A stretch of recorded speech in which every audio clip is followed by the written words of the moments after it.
What's up, everybody? John here. I got the full long-term review of the Apple iPhone 5 for AT&T.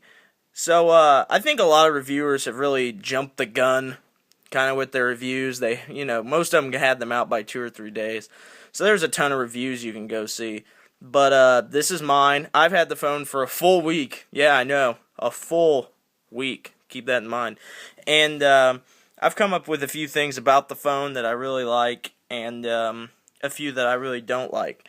So I'll talk about hardware first, because I really think that's the main meat of this device. The hardware is fantastic. On the left side, you've got volume up and down, ringer silence switch. On the back, you have an 8-megapixel camera with flash. On the bottom, you have a new lightning connector, 3.5mm headphone jack, and power button. Now, the biggest thing about this phone for me is the build quality. The build quality is fantastic, and it's a completely new design. That's what I really like about it. The 4 and the 4S were the most identical looking phones that have ever been made that were released at 2 separate times. They look exactly the same. You know all about this. And for me to have a new design, that really means a lot to me, and something I was really looking forward to. And I think this phone feels great. Now, there is scuffing.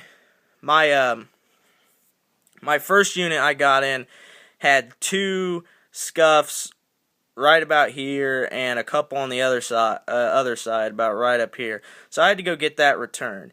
And it's more prominent on the black, but you can see it on the white as well. I have a black one. This is my Verizon iPhone. And the black, this one doesn't have any scuffs on it, thank God, but this one did. Sorry, excuse me, I know it's terribly unprofessional, but what are you going to do? So where was I? So the hardware is really great, and I think it is a really well-designed phone.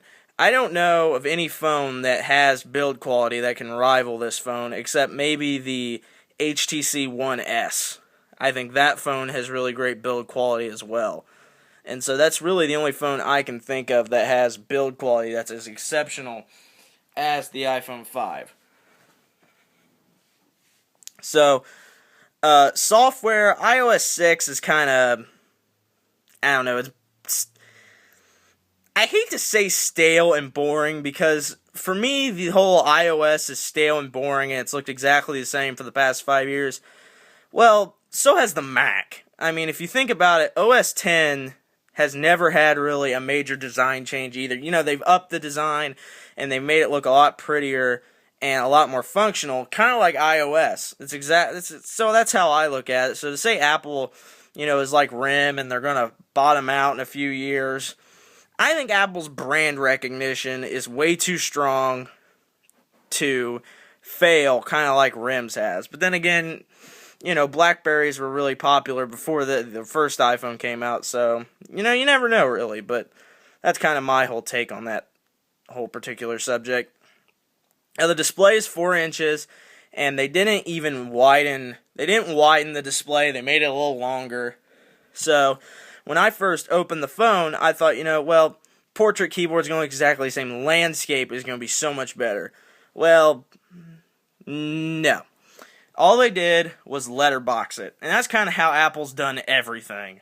They just letterbox it in widescreen mode so that, excuse me, you're stuck with the same display, you're stuck with the same amount of space to type, these gray letterboxes here, and it's still good to type on, don't get me wrong, but I mean, it's no different than typing on an old iPhone, except you have more space you have to get to actually get to the keyboard. So, sheepdog. And you also have Siri dictation like you did on the iPhone 4S, so, hi, how are you doing?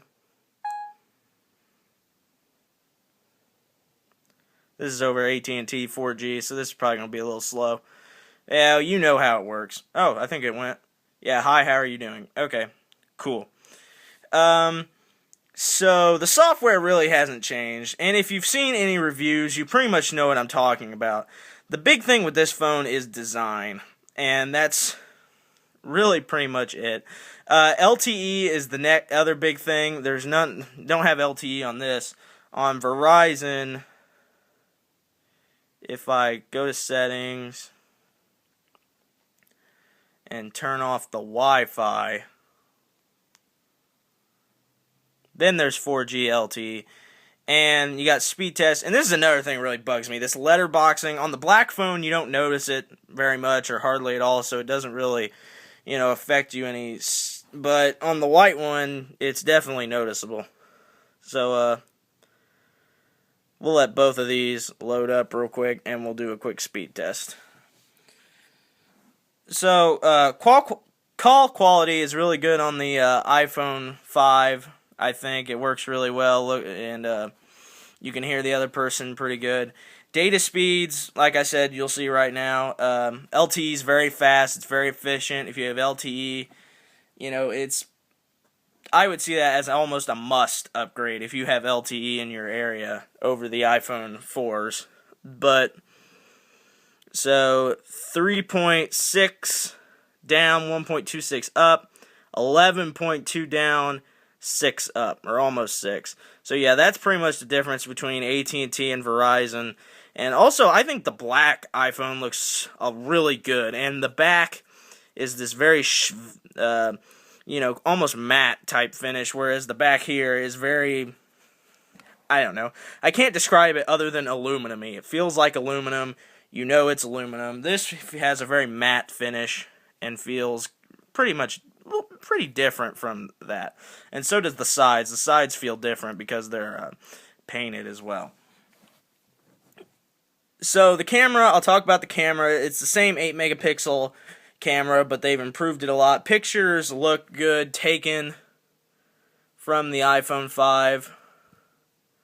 So let me see if I can find a picture here.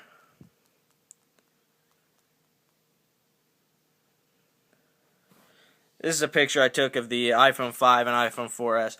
You can't tell in the camera, obviously, but it does look really good. It looks a lot better than the...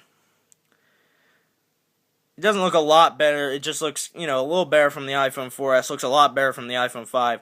I don't like how pictures are letterboxed either. I don't like all this letterboxing that's on this phone. And if I had anything to change about this phone, that would be it. So, for me personally, it's all about two different things between Apple and Android. Android has two advantages over the Apple phone, and that is customization and the ability to view information. And if those things matter, you should get an Android phone. If you are all about the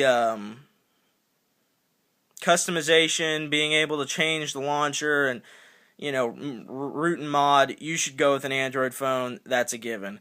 If, however, you are a person who doesn't really care and you just like you just like the ability to customize your icons, then the iPhone is definitely a better choice. Well, it's not a better choice, it's the choice that you could go with and be perfectly happy with. And so there'll be two parts of this video. Stay tuned for part 2. Thank you.